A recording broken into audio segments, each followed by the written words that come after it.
Hello friends, Radhe Radhe. तर आज मी चालली आहे पुण्याला आपल्या एस टी महामंडळने, आपल्या या बसने. तर मला जायचं होतं रात्री ट्रॅव्हल्सने, पण पप्पा नको म्हटले म्हणून मग मी सकाळी निघाले. सकाळीच म्हणजे 7च्या बसने जायचं होतं, पण काल केळवण झालं 2 दिवस. मग तिकडे पहिले गावाकडेही गेले होते, 2 दिवस खूप थकलेले होते, म्हणून सकाळी काही उठायची इच्छाच नाही झाली. मग मी चालली आहे आता सकाळच्या 9च्या बसने. आईने मला टिफिन हा बनवून दिलेला आहे. आणि आता असंच बाहेरचा व्ह्यू बघत बघत आम्ही पोहोचलेलो आहे पैठणला. तर पैठणच्या तिकडे थोडंसं पाणी आहे, म्हणून बाहेर जरा वातावरण थोडंसं थंडही आहे आणि जरा ग्रीनही म्हणजे ग्रीनरीही बाहेर बघायला भेटते. नंतर मग असंच शेवगावला पोहोचले. शेवगावच्या पहिले रस्त्याचं काम हे सुरू होतं, मग शेवगावला पोहोचायला थोडासा वेळ लागलेला आहे. आणि माझ्या शेजारी होत्या एक काकू, त्यांना उतरायचं होतं शिक्रापूरला. तर मग त्याही थोड्याशा गप्पा मारत होत्या, त्यांच्याशी ओळख झाली. मग नंतर आम्ही पोहोचलेलो आहे करंजीला, आणि करंजीमध्ये बस थांबते नाश्ता करायला. तिथे असं खायला असं व्यवस्थित काहीच नसतं, पण आम्ही मग जो टिफिन आमच्यासोबत होता तो आम्ही खाल्लेला आहे. नंतर करंजी घाटाच्या नंतर मग येतं नगर. तर नगरलाही बस आमची वेळेतच पोहोचलेली आहे. पहिले बस थोडीशी स्लो होती, पण नंतर मग त्या ड्रायव्हरने थोडीशी फास्ट चालवलेली आहे. मग 3-3:30 वाजताच आम्ही पोहोचलो इथे नगरमध्ये.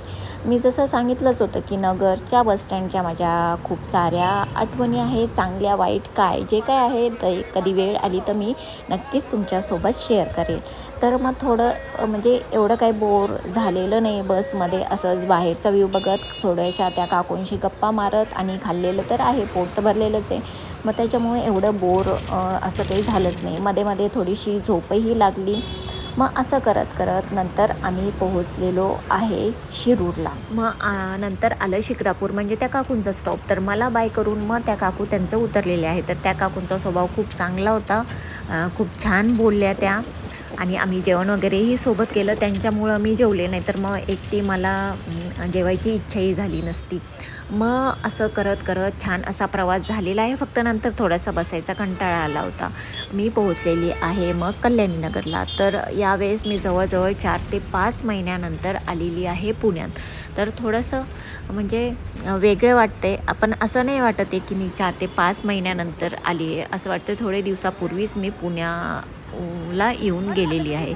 तर आमची बस पोहोचली मग 5 वाजता वाकडेवाडीच्या बसस्टँडवर. बहुतेक तिचं 5च टायमिंग होतं पोचायचं. तर डॉट 5 वाजता त्या ड्रायव्हरने इथे वाकडेवाडीला पोहोचवलेलं आहे. नंतर मग मला माऊली घ्यायला येणार होता, पण त्याला ऑफिसमध्ये थोडंसं लेट झालं. मग सीमा आलेली आहे घ्यायला.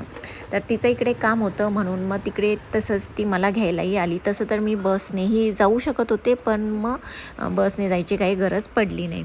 खाली भेटले मग आमचे सिक्युरिटी काका, त्यांना थोडंसं बोलून मग आम्ही आलेलो आहे वरती. तर फ्लॅट तर खूप स्वच्छ असा दिसतोय, म्हणजे थोडा पसारा आहे, पण फरशी बिरशी वगैरे पुसून ठेवलेली तर दिसत आहे.